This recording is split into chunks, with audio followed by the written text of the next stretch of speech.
Okay, dough is ready. It's been rising in the refrigerator overnight. If you haven't gotten my recipe for dough yet, you can get that on my King of Sicilian Pizza video on my channel.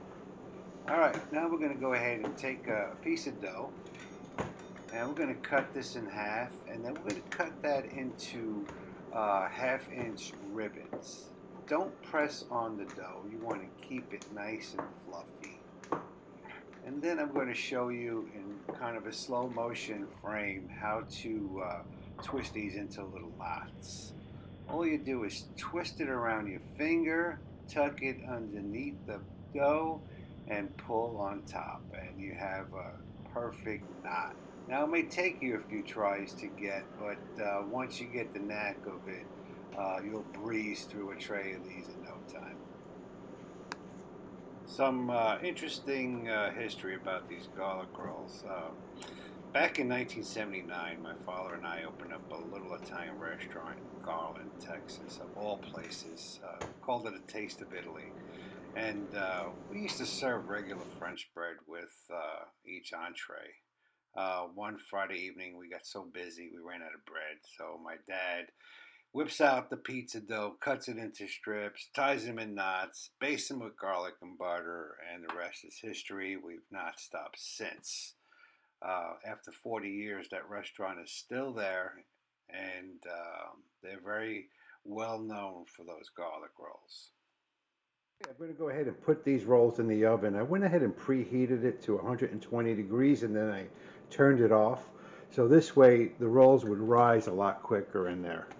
So I'm going to go ahead and put those in the oven and let them rise for about 1 hour. Okay, now we are preparing the garlic butter for the rolls. Okay, I've got 2 giant cloves of garlic. I'm going to go ahead and press into the butter.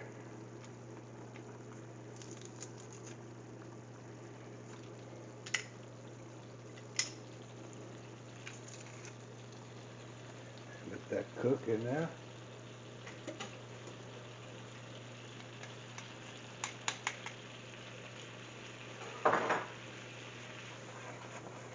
Okay, I'm just going to turn off the heat.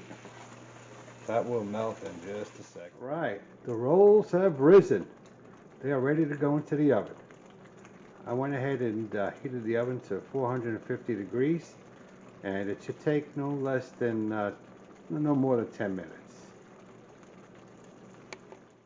Okay, garlic butter is ready to go. I'm just going to add some parsley flakes. This will give the rolls a nice color. All right, I'm going to go ahead and pull out the rolls. Oh yeah, they came out nice and golden brown. I like golden brown. We're going to go ahead and baste them with the garlic and butter. As you can see, those rolls are pretty cramped in there. You want that type of effect. So when you're placing your rolls or your knots on a tray, you want to keep them about 1 inch apart. So this way, when they do rise, they rise together. This gives the dough an added fluffiness or texture, or a very soft texture, basically. All right, then we're going to go ahead and add some granulated garlic. And then we're going to add some salt. And they're good to go. Give one a taste test. Nice and crunchy on the outside and light and fluffy on the inside. That's the consistency or the texture that you want with these garlic rolls. Hey, thanks for watching Cooking with Papa P. And for future recipes, please subscribe to my channel. Thanks. Bon appetit.